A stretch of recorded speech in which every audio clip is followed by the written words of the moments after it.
नमः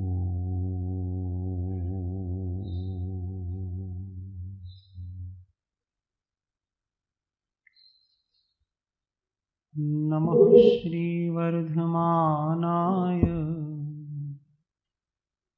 निर्धूतकलिलात्मने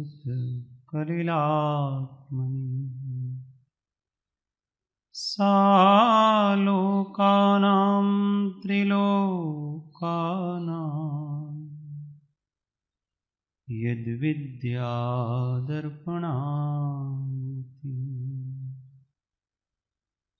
यद्विद्यादर्पणान्ति मोक्षमार्गस्य नेतारं भेतारं कर्मभूभृतां ज्ञातारं विश्वतत्त्वानां वन्दे तद्गुणलक्ष्मी वन्दे तद्गुणलक्ष्मी। परात्पर गुरुवे नमः। परम्पराचार्य गुरुवे नमः। परम गुरुवे नमः। साक्षात् प्रत्यक्ष सद्गुरुवे नमो अनंत भाव भेद थी भरली भरली अनंत अनंत नय निक्षेपे व्याख्यानी छे सकल जगत हित कारिणी हारिणी मोह तारिणी भवाब्धि मोक्ष चारिणी प्रमाणी छे उपमा आप्यानी जेने तमारा वीते व्यर्थ आपवाथी निज माते मपाई में मानी छे अहोराज चंद्र बाळ ख्याल नथी पामताए जिनेश्वर तणी वाणी जाणी तेणे जाणी छे गुरुराज तणी वाणी जाणी तेणे जाणी छे।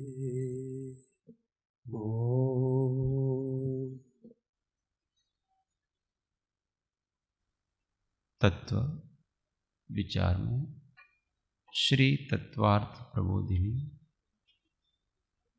प्रस्तावना पृष्ठ संख्या 23।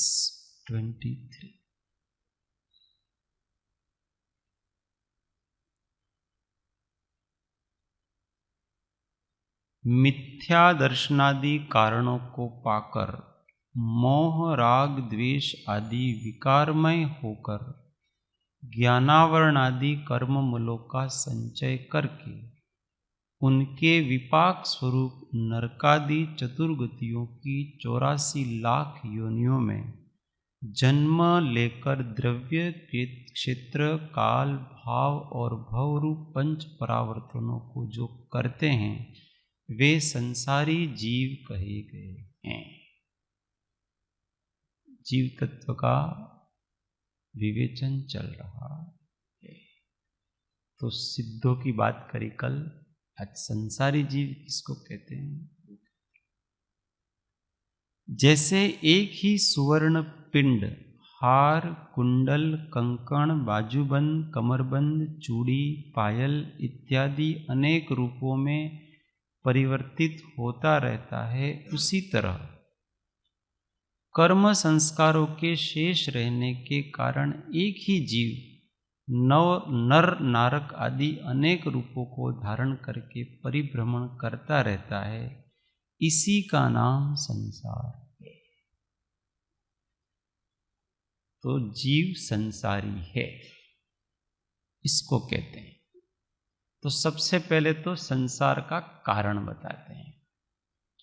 मिथ्या दर्शनादि कारणों को पाकर, उपादान कारण क्या है संसार परिभ्रमण का? मिथ्या दर्शनादि। आदि में क्या क्या लेना? मिथ्या दर्शन, मिथ्या ज्ञान, मिथ्या चारित्र, ये तीनों। इनको पाकर के, ये मूल कारण है।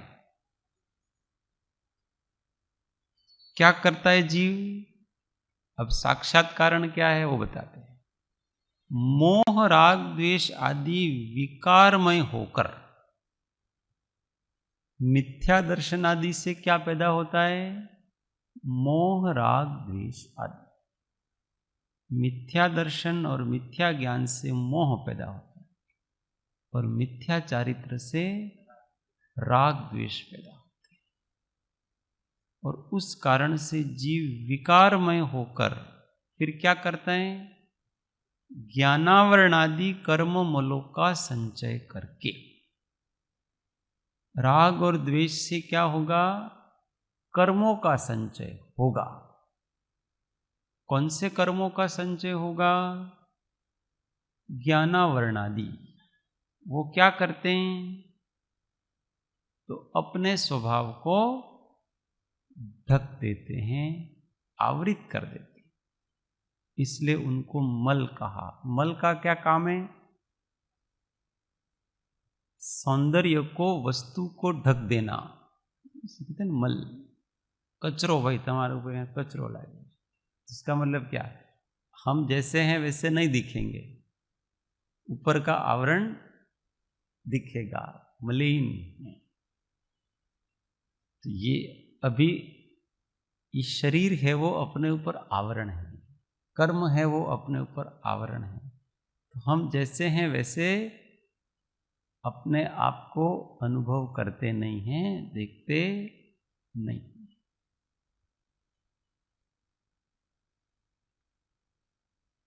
कर्म मलों का संचय करके फिर क्या होगा?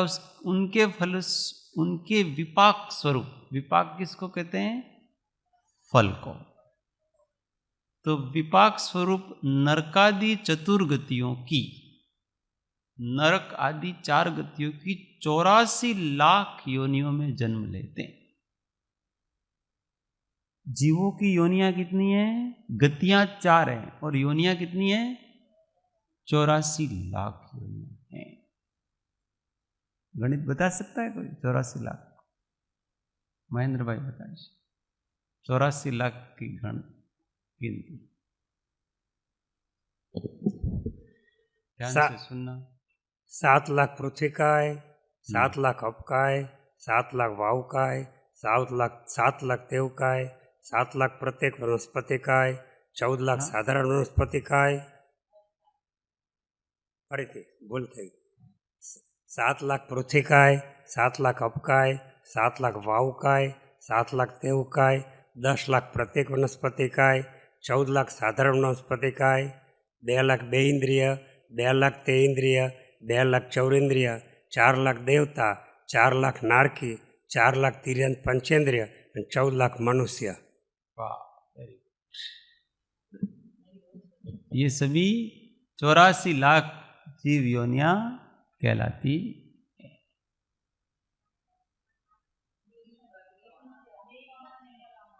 प्रतीक। हाँ हाँ।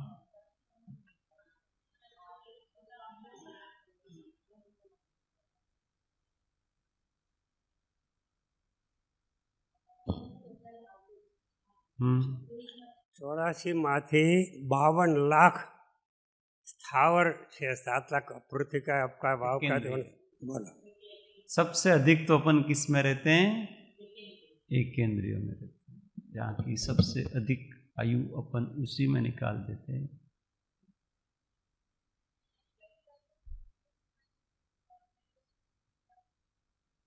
होता है सब में अपने अपने तरीके से, बाकी के दर्शनों में भी अपने अपने तरीके से इनका वर्णन किया है, पर जितनी सूक्ष्मता से वर्णन, क्योंकि 84 लाख योनियां तो सब मानते हैं ना, सभी मानते हैं, पर इतनी सूक्ष्मता से विवरण जो जैन दर्शन में विशिष्ट प्रकार से, वहाँ निगोद आदि की कल्पना नहीं है तो वो अलग प्रकार से है, इतनी स्पष्ट रूप से नहीं,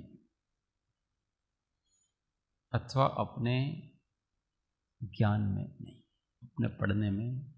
हमने जितना अध्ययन जैन दर्शन का किया है उतना अध्ययन अन्य दर्शनों का नहीं किया है, इसलिए हम ऐसा नहीं कह सकते हैं कि उनमें नहीं है।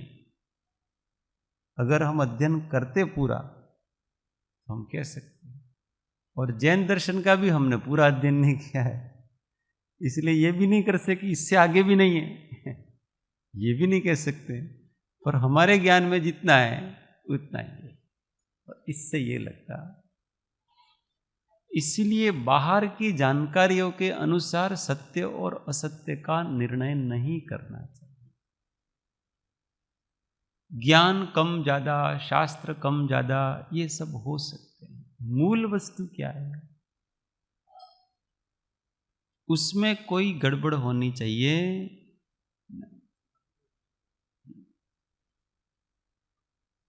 तो योनियां 84 लाख हों कि 84 करोड़ हों, परंतु परिभ्रमण हम कर रहे हैं, ये पक्की बात है।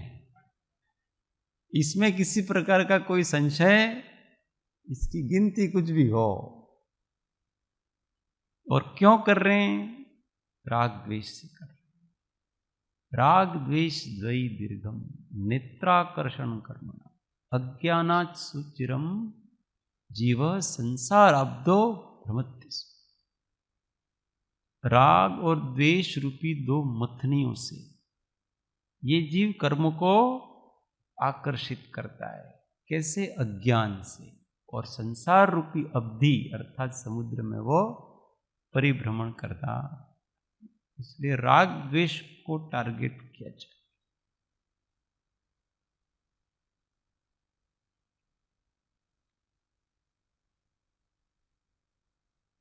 चौरासी लाख योनियों में जन्म लेकर द्रव्य, क्षेत्र, काल, भाव और भव रूप पंच परावर्तनों को जो करते हैं वे संसारी जीव। 5 प्रकार के परावर्तन हैं: द्रव्य परावर्तन, क्षेत्र परावर्तन, काल परावर्तन, भाव परावर्तन और भव परावर्तन। इनका विशेष वर्णन आगे किया जाएगा इसी में। 5 प्रकार के परावर्तनों का। सब द्रव्य को ग्रहण करना और छोड़ना ये द्रव्य परावर्तन। सब क्षेत्रों पर जन्म मरण करना वो क्षेत्र परावर्तन। सब कालों में जन्म मरण करना ये काल परावर्तन। एक शुद्ध भाव के अतिरिक्त समस्त भावों रूप होना वो भाव परावर्तन। और ये 84 लाख समस्त भव हैं, उन सब भवों में बारी बारी से जन्म मरण करना वो भव परावर्तन कहलाता है। ये संक्षेप, बाकी उसका विस्तार से वर्णन किया जाएगा। जैसे एक ही सुवर्ण पिंड, एक सोना का पिंड है को, वो हार, कुंडल, कंकण, बाजूबंद, कमरबंद, चूड़ी, पायल इत्यादि अनेक रूपों में परिवर्तित होता है। उसी प्रकार से कर्म संस्कारों के शेष रहने से के कारण एक ही जीव नर नारक आदि अनेक रूपों को धारण करके परिभ्रमण करता रहता है। इसी का नाम संसार है। तो जन्म मरण क्यों होता है? तो वासना के कारण से होता है। जन्म किस लिए होता है? जन्म का मूल कारण वासना है। अगर वासना बाकी है तो जन्म होगा, और आपकी वासना बाकी नहीं है तो जन्म। इसलिए वासना क्षय करने का प्रयत्न करना चाहिए। जिसको मुक्ति की प्राप्ति करनी है उसको। दूसरे दूसरे उपाय बहुत करने से क्या लाभ? जब तक जीव की वासना का क्षय नहीं होता है, इच्छा का क्षय नहीं होता है, कामनाओं का क्षय नहीं होता है, तब तक संसार वहीं की वहीं खड़ा है। दूसरे प्रयत्न कितने भी कर लो, जप कर लो, तप कर लो, ध्यान कर लो, त्याग कर लो, कुछ भी कर लो, आप भक्तियां कर लो, बहुत से लोगों की, सारी दुनिया की सेवा कर लो, दिन भर भक्ति कर लो, पर वासना नहीं गई। वासना चाहिए, उसको टारगेट कर। इच्छा तन्नाय दुखम, और यही तृष्णा ही मूल है। चित्त को वासना रहित करने का प्रयत्न, यही मोक्ष है। अगर हम कामना रहित हो जाते तो वही सुखी है, वही मुक्ति है। हमको किसने बांध रखा है? हमारी इच्छा तृष्णा ने, लोभ, इच्छा ने बांध रखा है। वास्तव में जीव बंधा हुआ नहीं है, पर इच्छा से अपने आप को बंधन रूप में महसूस करता है। जब जब भी हम अपने आप को विवश महसूस करते हैं, दुखी महसूस करते हैं, तो कहीं न कहीं मूल में कोई इच्छा है। इस कारण से अभी भी हम मुक्त हैं कि नहीं? मुक्त हैं। अभी ही हम इच्छा रहित हो जाएं। हमारे और मुक्ति में केवल एक ही वस्तु है बीच में, इच्छा। अभी इच्छा रहित हो जाओ, अभी मोक्ष हो।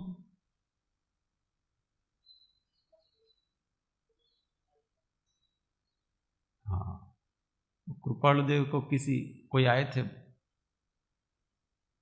आधुनिक, कोई ऐसे, कौन थे वकील, कैसे सत्संग सुनने के लिए। फिर वैसे वो चिलम पीते पीते सत्संग सुने, पेरिस से कोई, और फिर बाद में पूछते कि मोक्ष कैसे होता है, हमको बताओ। तो उन्होंने कहा तुम जैसे हो वैसे हो, स्थिर हो जाओ, तुम्हारा मोक्ष हो जाएगा। पर इच्छा है वो स्थिर नहीं होने देती। हमको सब क्रियाएं कौन कराता है? मन वचन काय की प्रवृत्ति कौन कराता है? इच्छा। इच्छा कराती। हम जिसको मन कहते हैं, मन और इच्छा को अलग वस्तु नहीं। इच्छा की उत्पत्ति मन से होती, विचार की उत्पत्ति ज्ञान से होती, आत्मा से होती। इच्छा की उत्पत्ति मन से होती। इसलिए मन और आत्मा में बड़ा अंतर है। आत्मा ज्ञान रूप है, मन विकल्प रूप, संकल्प रूप। परंतु आत्मा के अतिरिक्त मन की उत्पत्ति भी आत्मा से ही होती है। ऐसा नहीं कि मन कहीं और से उत्पन्न हो रहा है। जहां से ज्ञान उत्पन्न हो रहा है वहीं से मोह उत्पन्न हो रहा है, वहीं से विकल्प उत्पन्न हो रहा है। उत्पत्ति स्थान एक ही है। ये सब कुछ, सारी सृष्टि पैदा कहां से हो रही है? अंदर से, पर ब्रह्मा। वेदांत में इसको कहते हैं कि सृष्टि की रचयिता सभी ब्रह्म से पैदा हुए हैं। यहीं से तो पैदा हुए हैं। ब्रह्म आत्मा को कहते। मन की दुरिच्छाएं, उस इच्छा के अनुसार फिर बाहर का वर्तन होता है। मन वचन काय की प्रवृत्तियां होती है। हम जो भी सोचते हैं वो हमारे संस्कार बन जाते हैं। कालांतर में वैसा ही पदार्थ हमारे सामने आ जाते हैं। हम ही सृष्टि करते हैं सबकी। इसलिए सृष्टा हम ही हैं, और कोई सृष्टा तो है ही नहीं। करते हैं कि नहीं? इस शरीर की रचना किसने की? इस शरीर की रचना किसने की? कर्म ने। हमने की इसकी रचना, हमने किया। हम विकल्प वासना किसने पैदा की? इच्छा की, इससे कर्म बंधा। उस कर्म से ये ज्ञानावरण आदि बंधे, और इसमें एक नाम कर्म, उस नाम कर्म से शरीर बना। ये हम इसके सृष्टा है। भगवान नहीं है कोई, हम ही भगवान है। अच्छा और बुरा जो भी हो रहा है, टोपी किसने बनाई? टोपी किसने बनाई? एक जीव की इच्छा ने बनाई। किसी न किसी जीव ने ऐसा सोचा कि मैं ऐसा निर्माण करूं ताकि हमारे कान ढके, सिर ढके। इस इच्छा के अनुसार हुआ उसके। सबका सृष्टा मूल में ये जीव का भाव है। इसलिए कहते हैं कि चराचर सबकी रचना ब्रह्मा ने की है। यही ब्रह्मा है, और कोई ब्रह्मा नहीं है। सब कुछ तो हम कर रहे हैं और फिर दूसरों के ऊपर माथे डालते हैं इसको, वो कर भगवान कराते हैं। क्या भगवान कराते हैं? उनको क्या पड़ी है तुम्हारे बीच में आने की? कुछ नहीं पड़ी है, वो तो अपने आनंद में मस्त।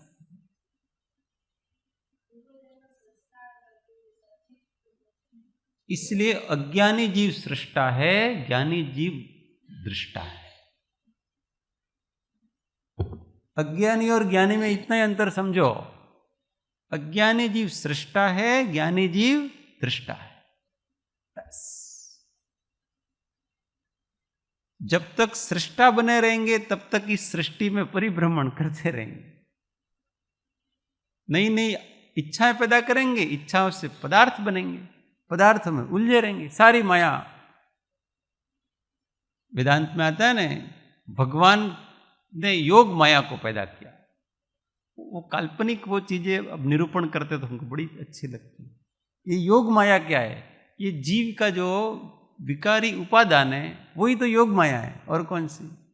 और वो योग माया है, वो सबको पैदा करती है। फिर वो बड़े अलंकारिक शब्द होते हैं, अच्छा लगता है।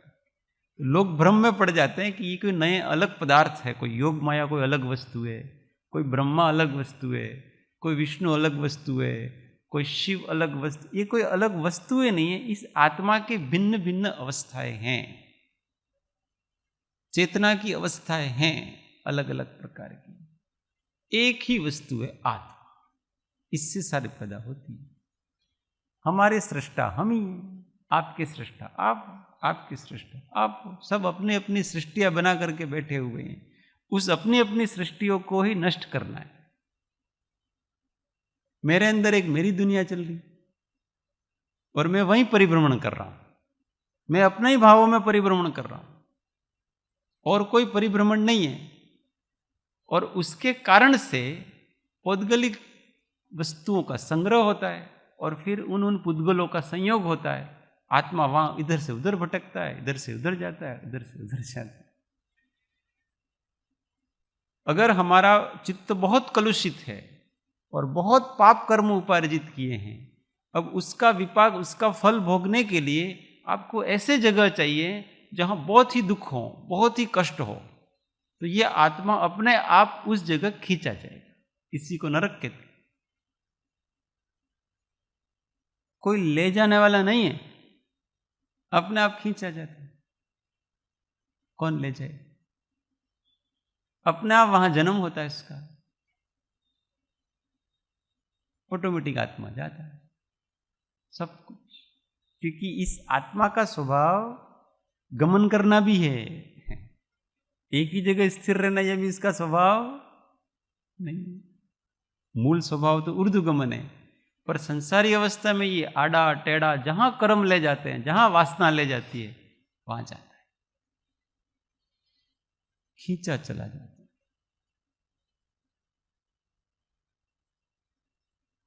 इसलिए मन वचन काया की सारी प्रवृत्तियां हैं। हम चल रहे हैं, हम नहीं चल रहे हैं, वासना चला रही है हमको। और हम ये भी मत मानना कि शरीर चल रहा है, ये वासना है वही चल रही है। अगर चलने का भाव न हो तो हम नहीं चल सकते, मन न हो तो कर सकते। कोई भी काम हम मन के बिना, विकल्प के बिना नहीं कर सकते, आत्मा के साहचर्य के बिना नहीं कर सकते। इसलिए तो जब आत्मा नहीं रहता है तो शरीर निश्चेष्ट हो जाता है।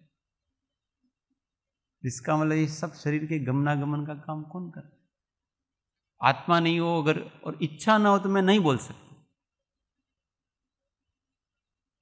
इसलिए तो सिद्ध बोलते नहीं है, सिद्ध चलते नहीं है। उनकी इच्छा नहीं, इसलिए उनके शरीर ही नहीं। शरीर है इसका मतलब अभी तक हमारी इच्छाएं पड़ी हुई है, संस्कार पड़े हुए। इस सब चीजों को बहुत अच्छी तरह से समझना चाहिए कि जो रचना हमने अपनी सृष्टि की, अपने कर्मों की हमने की है, उनको अपने को अब नष्ट करना है और उसकी जिम्मेदारी हमारी है। वासना को क्षय कर दें। जब तक जीव को ऐसा भाव पैदा नहीं होगा कि मुझे अच्छा और बुरा कुछ नहीं करना है, तब तक समझना कि उसके मुमुक्षुता आई नहीं है, वस्तु को समझा ही नहीं है।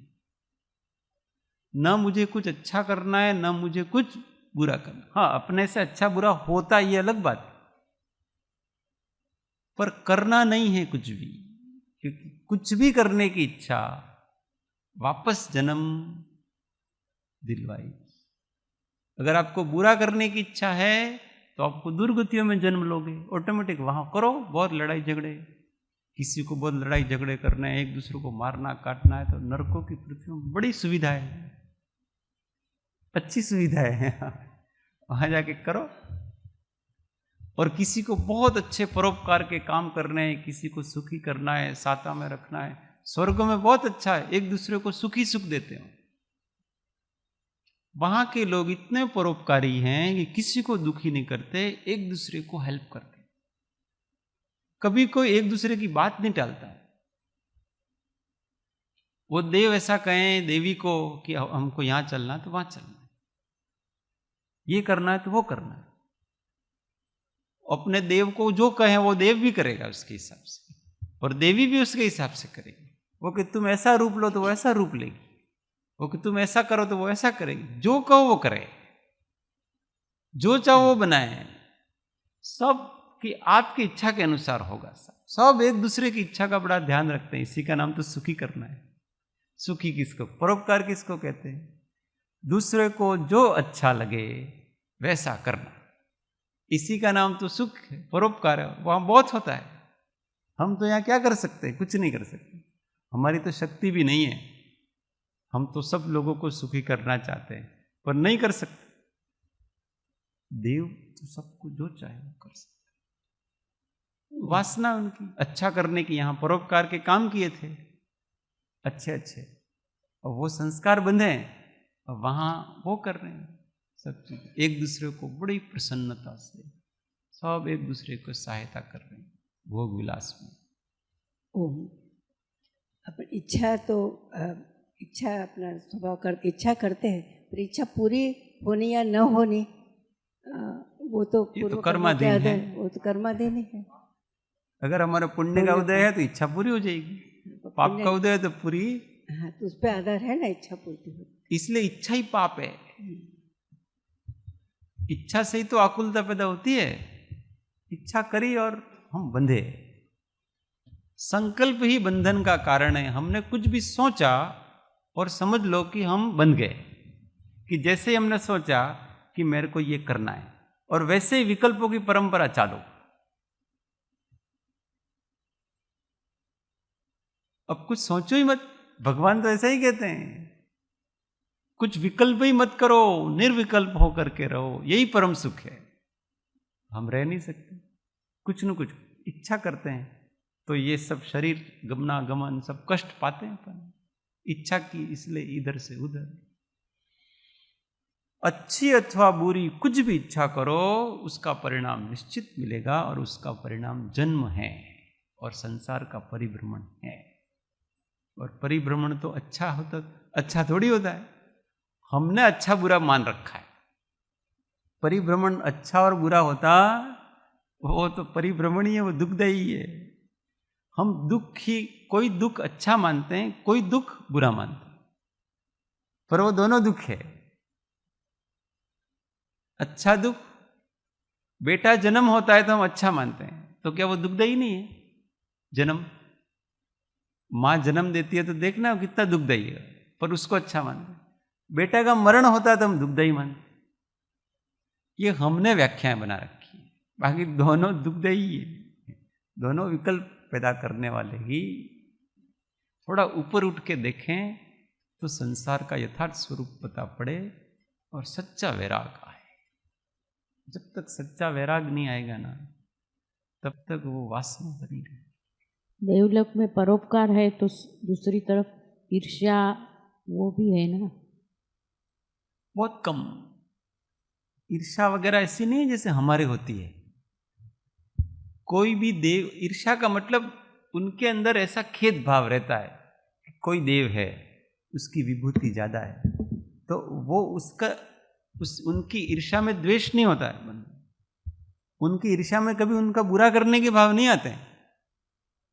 उनकी ईर्ष्या कैसी कि देखो इन्होंने ज्यादा पुण्य किया था, इसलिए देखो मेरे से भी अधिक उनके।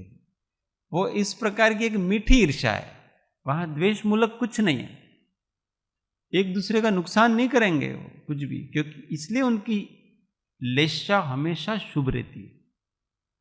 देवों की लेशा हमेशा शुभ लेशा रहती है, क्योंकि उनके ऐसे भाव नहीं होते। ईर्ष्या मतलब वो मीठी ईर्ष्या है।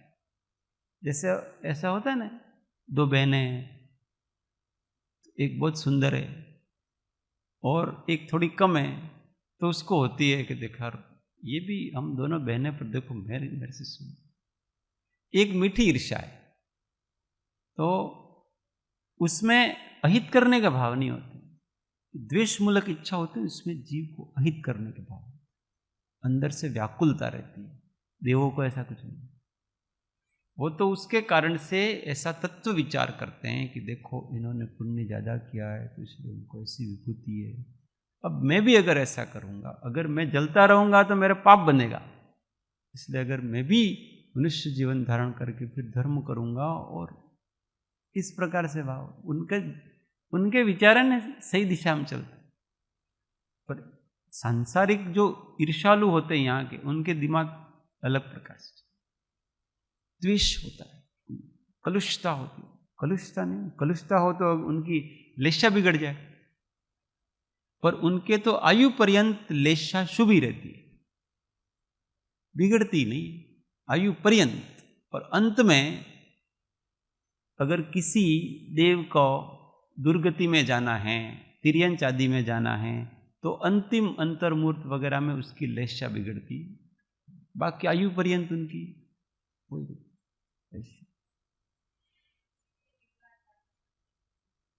हाँ, इसलिए वहां भी जन्म वासना है, इसलिए वासना को बांध के नहीं, अच्छे काम भी करने हो तो कर लो, परंतु मैं और फिर से करूंगा ऐसा मत करो, नहीं करना है कुछ भी।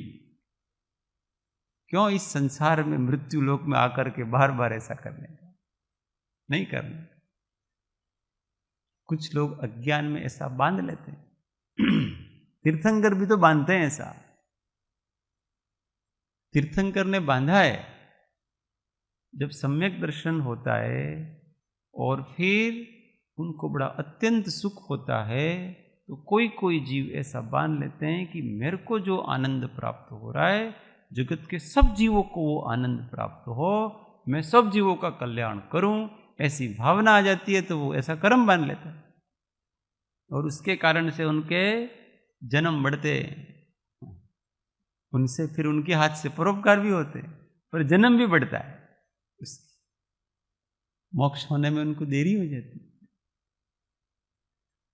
इन सब चीजों पर यह सहज वस्तु है, उसमें कोई दिक्कत नहीं।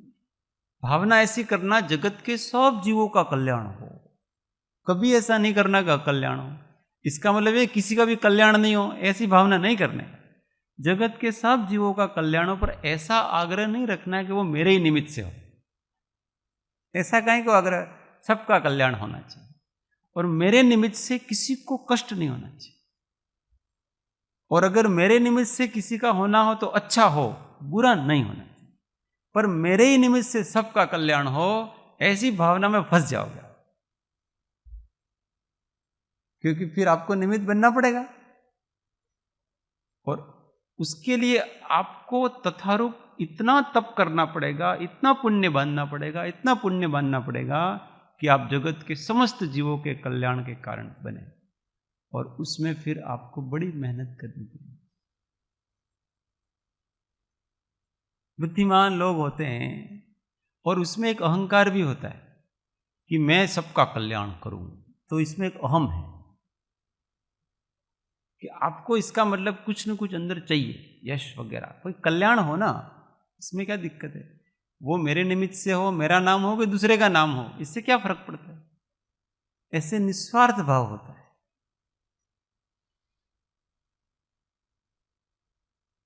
एक भाई आया बहुत सालों पहले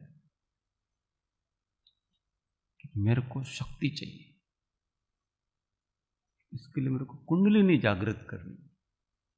तो साहिब जी के पास आए हो, साहिब जी ने उनको मेरे पास भेजा, वो जागृत कराएंगे तुम्हारी। हमको कुंडली का कोई रुचि नहीं है उसमें। तो मेरे को शक्ति चाहिए, कुंडलिनी जागृत की शक्ति क्यों चाहिए? तो अभी देश में बहुत कुछ खराब हो रहा है, इतनी सारी हिंसा बढ़ रही है, ये बढ़ रहे हैं, वो बढ़ रहे हैं। मैंने कहा आप क्या करोगे इसमें?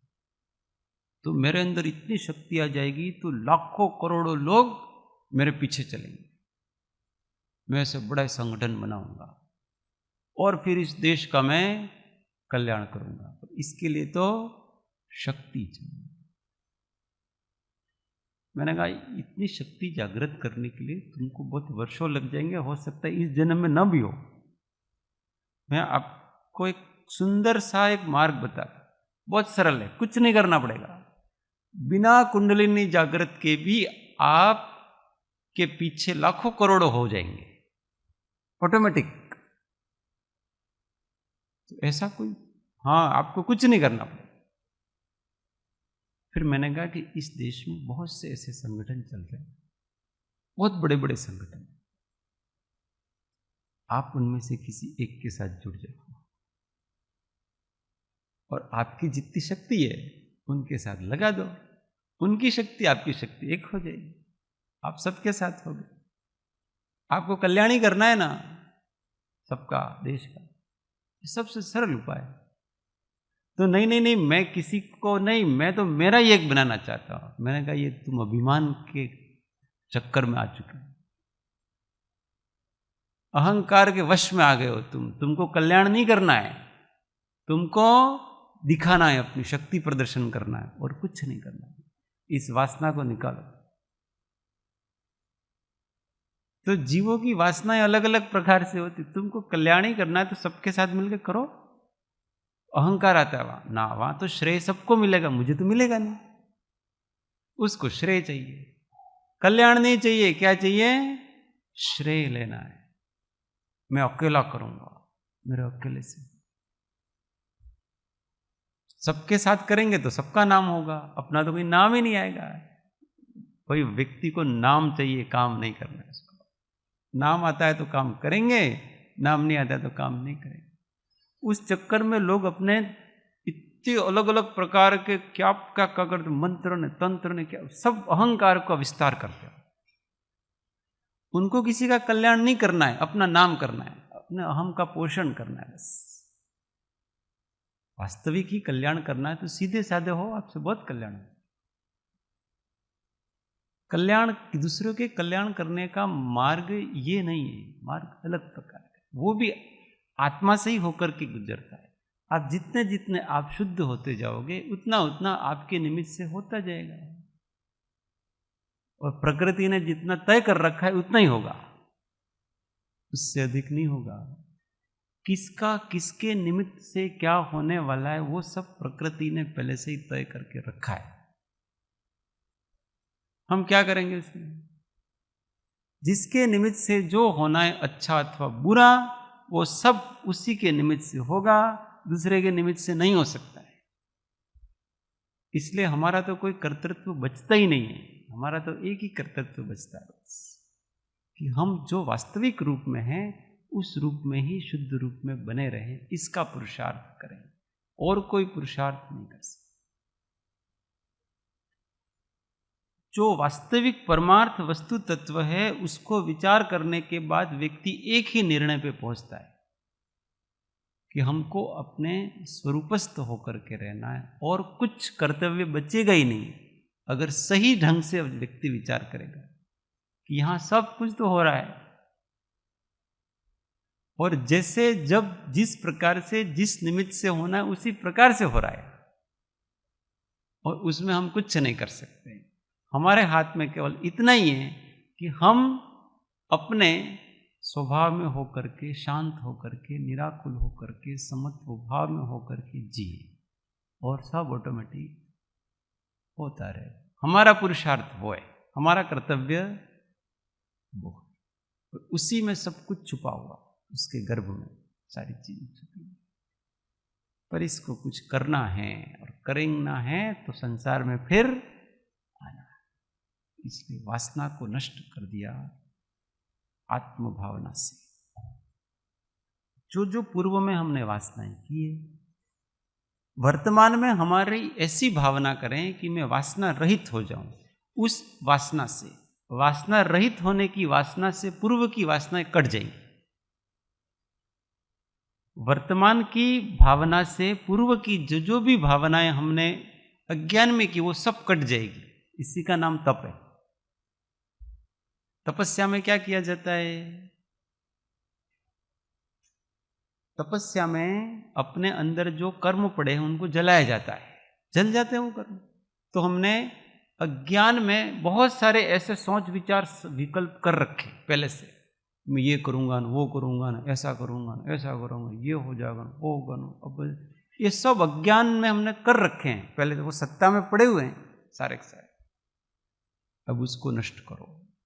तो वर्तमान में ये भावना करो कि मैंने पहले जो जो भी तृष्णाएं की थी, इच्छाएं की थी, उन सब का नाश करने के लिए वर्तमान में शुद्ध वासना रहित होने के प्रयास। ध्यान भी वो, ज्ञान भी वो, हम ये सब क्यों कर रहे हैं? इच्छाओं से रहित होने के लिए। इसी की वासनाएं जाग जाएंगी तो फिर, इसलिए पहले अशुभ वासना का त्याग करें। थोड़ी देर के लिए शुभ वासना का आलम्बन लें। शुभ वासना करें नहीं, आलम्बन लें, इसमें रुचि जगाए, स्वाध्याय वगैरह, भक्ति, और फिर उससे भी ऊपर शुद्ध निष्प्रभ वितराग, तब जाकर के ये 84 के चक्कर से अपन छूटेंगे, नहीं तो छूटेंगे। इतना सा सरल मामला, और ये बैठे बैठे हो जाए। इच्छाएं करनी है तो कर्म का उदय चाहिए, उसको पूरा करना है तो हाथ पैर चाहिए, काम चाहिए, आंख चाहिए, कान चाहिए, नाक चाहिए, शरीर चाहिए, इंद्रिया चाहिए, मन चाहिए, सब चाहिए। और इच्छा से रहित होना है तो देखो, सीधी सी बात। इसलिए कहते हैं कि मोक्ष है वो बहुत सरल है, सुगम है, पर चाहिए। प्रॉब्लम क्या है? चाहते नहीं। अगर वो चाहें बहुत सरल सहज में मिल सकता है। मुक्त होना बहुत सरल है, पकड़ना इस पुस्तक को मैं यहां पकड़ी रखो। पकड़े रखने में कितना कष्ट है। हाथ चाहिए, शक्ति चाहिए, सब चाहिए, और अगर तुम छोड़ दो, क्या करना है? वासना को बनाए रखने के लिए बहुत शक्ति चाहिए, बहुत विकल्प करने पड़ते हैं, बहुत कष्ट। और वासना को छोड़ने के लिए छोड़ दो, छूट जाते हैं। और उसके प्रति मिठास, कीर मरकट सी गल,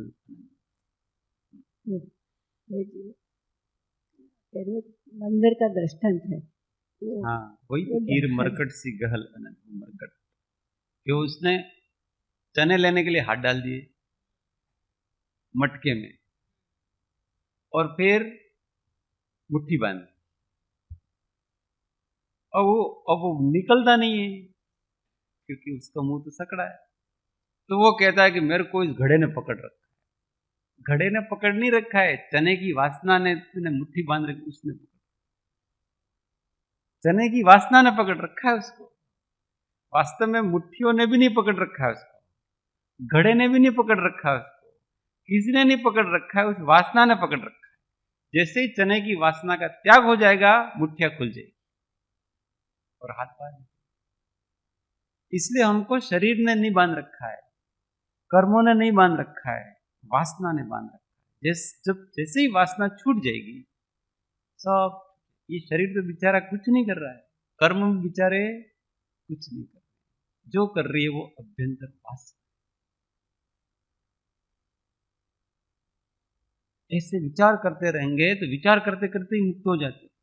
इतना आनंद आता है, मोक्ष मार्ग का विचार करते करते ही आनंद आता है। दिन भर मजे में रहो। भवितव्यता तो वही भवितव्य है, जैसा आपका जो करते हो वही भवितव्य बन जाता है। वही क्या पूर्व का है वो वर्तमान का भवितव्य है, और क्या बने, अलग से कोई वस्तु ही नहीं है, कुछ भी वस्तु नहीं है, वस्तु एक आत्मा है और कोई वस्तु, और वो ही घूमता है। अज्ञान से अज्ञान रूप है और ज्ञान से अज्ञान निकाला जाए। इच्छा निकलेगी, इच्छा निकलेगी तो शांति। इसलिए ज्यादा बोलने की इच्छा का भी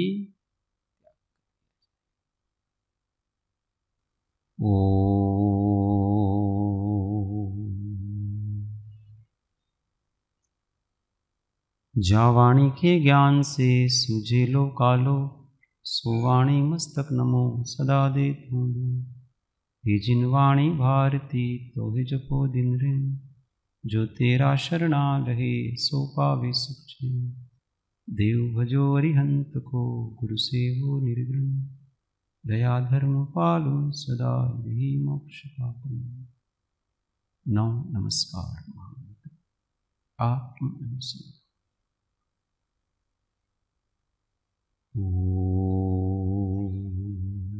शांति शांति शांति।